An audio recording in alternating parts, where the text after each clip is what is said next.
Magandang umaga po, mga kapatid. Ako po dapat ay magla-live kagabi, kaya lang ang dami-dami na pong live ng mga kapwa ko vlogger. So, ang ginawa ko po is natulog na lang muna ako at ngayon pong umaga ako, sabi ko gagawa ako ng aking videos, no?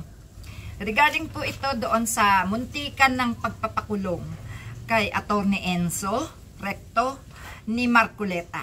Okay? Unang-una po, ang akin pong masasabi dito ay ganito. Kayo pong mga taga-Quadcom,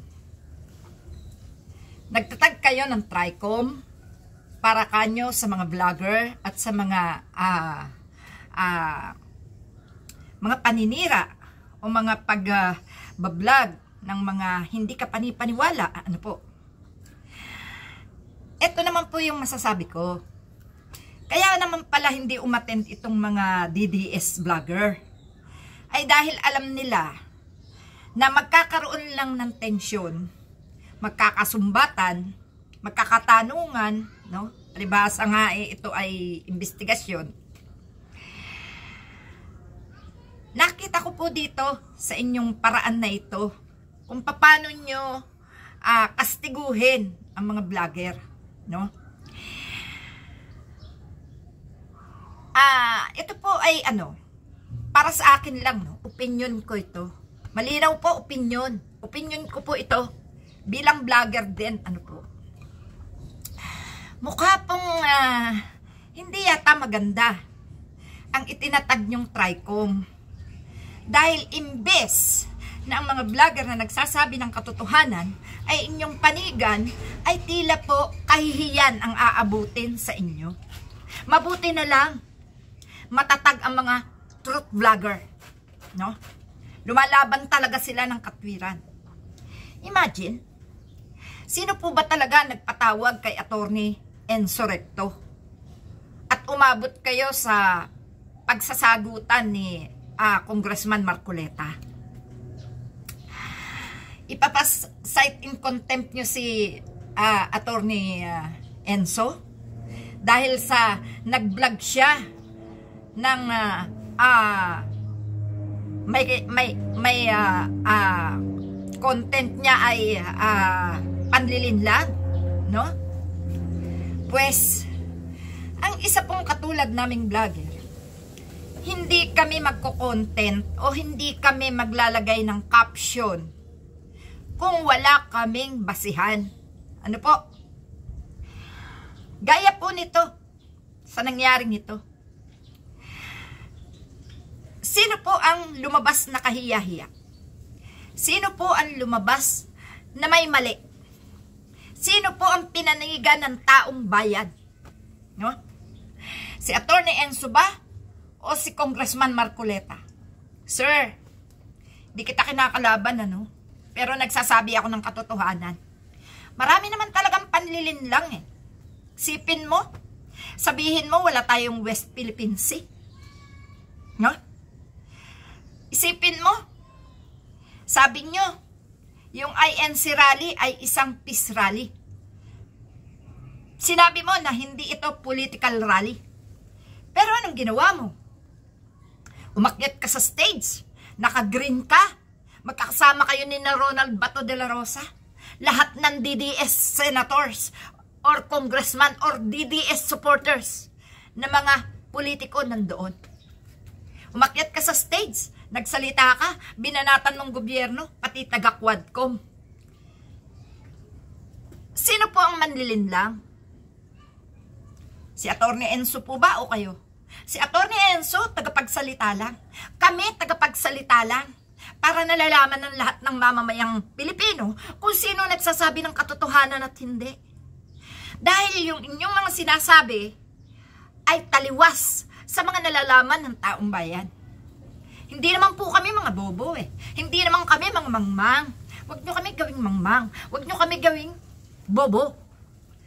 Dahil, hindi porket nakaupo kayo dyan sa gobyerno, ang maliliit na mamamayan ay gagawin nyo ng tanga. Sir, hindi kami papayag na kami gawin tanga. Dahil tayo'y pare-parehong anak ng Diyos. Tayo'y pare-pareho lang na nilalang.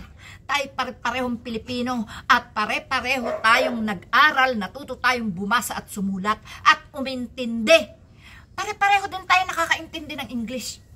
Kaya ba, pwede po ba? Yung pong ginawa nyo dyan sa TRICOM, hindi po yan pagbalanse ng katotohanan at kasinungalingan. Yan po ay ginawa nyo para ipahiya ang mga vlogger na sa inaakala nyo ay nasasapawan na kayo sa kaalaman. Alam nyo ba, kaya nyo ginanyan si Atty. Enzo? Kasi tumatakbo rin siyang congressman o representative ng Bunyog party list. Natatakot po ba kayo na matalo kayo ni Atty. Enzo? Sa pagkakataong ito, sino ang sumikat? Si Atty. Enzo, hindi ikaw, Mr. Marcoleta.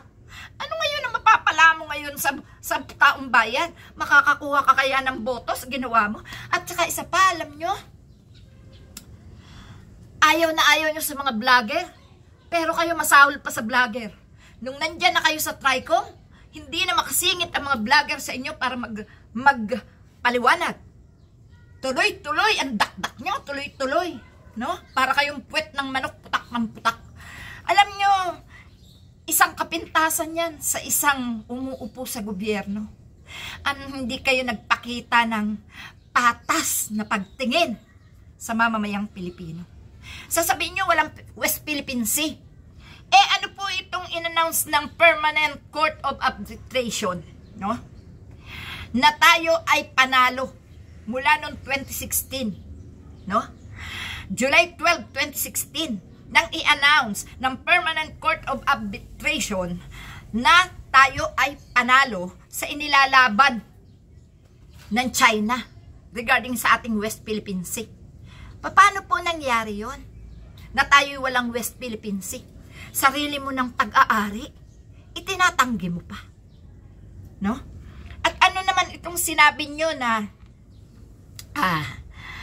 tawag dito, eto, kiniklaim nyo na ang PH has highest electricity rate in Asia. Eto pa, repeat false claims about ABS-CBN. Isa kayo sa nagpasara ng ABS-CBN. Yes?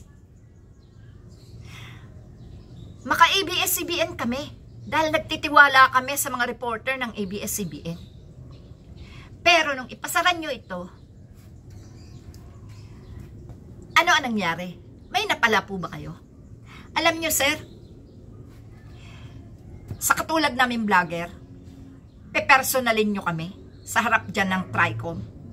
Ano naman ang mapapala nyo sa amin kung pepersonalin nyo kami? Lagi nyo bang panakot yung cite in contempt? Contempt? Bakit? Gusto nyo pigilan ang pagsasalita namin? Mr. Marcoleta, huwag ka na tumakbo. Hindi ka mananalo. No? Wala nang mananalo sa mga tao ni Duterte. Lalo na ipinagkakanulo ang pag-aari ng bansang Pilipinas. Lalo na't namimersonal pagdating sa harapan. No? Malay namin, eto, ano ko lang to malay namin kung kayo mismo ang nagsabi sa mga DDS vlogger na wag umattend. Malay namin na kayo mismo nag-utos na sila'y magdemanda at idemanda ang Quadcom. Doon pala sa pagsasalita nyo sa rally ng INC. Tinitiran nyo na ang taga-Quadcom pati ang gobyerno Anong klase kayo? No? Hindi kayo nagkakaiba ni na Ronald Bato de la Rosa. Ito si Ronald Bato de la Rosa, sinabi niya, kilala niya mga piyatos sa Davao. Pues, samahan niya NBI, samahan niya taga-DILG, samahan niya mga taga-ombudsman, samahan niya mga kapulisan at sundalo.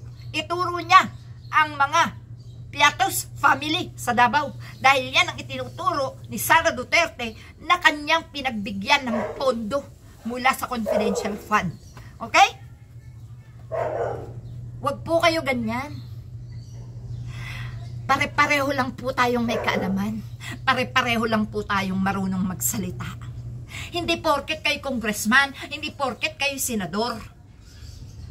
i-underestimate nyo na ang mga taong nasa ilalim ninyo? Hindi po pwede yun. Dahil kami lang ang nag-upo sa inyo. Kami rin ang nagpapasweldo sa inyo. Irespeto nyo ang kaalaman namin para irespeto rin namin kayo. No? Respeto po, importante sa nakaupo. Irespeto nyo ang nasasakupan nyo para makakuha rin kayo ng respeto mula sa amin. No? Kami po yung mga vlogger. Inaamin ko. Nagsasalita kami, binabanatan namin kayo. Bakit namin kayo binabanatan? Dahil may nakikita kami na hindi maganda na pamamalakad sa ating gobyerno. Pwede po ba? Alamin nyo isa-isa kung ano ang mga pagkakamali nyo. Para naman, hindi na kami magsalita. Kayo na mismo ang magtatama. Okay? Salamat po.